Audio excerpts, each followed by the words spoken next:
Welcome to the Sebcast, where we look deeper, ask bigger questions, and discover how Jesus is still changing the world.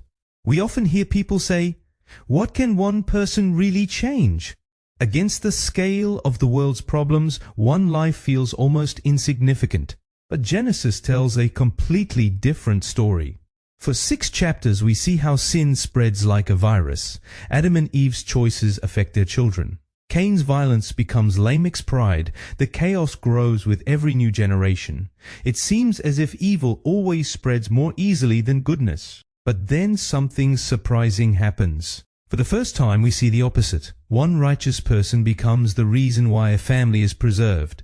Not because Noah saves them, God alone saves, but because God chooses to let life flow to many others through the obedience of one person.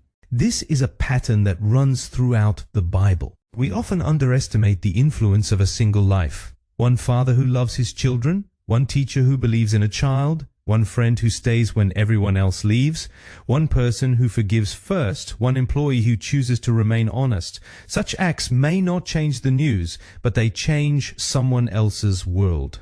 And maybe this is how God has always worked, not mainly through crowds, but through people, not through noise, but through faithfulness, not through power, but through obedience. The wonderful thing is that this pattern ultimately points to Jesus.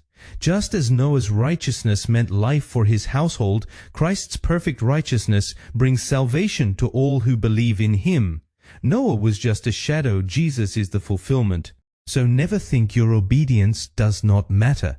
You never know how far the ripple effect of one faithful decision can reach. This is also our prayer at SA Congregation, that we will be a network of ordinary people willing to live faithfully where God has placed us.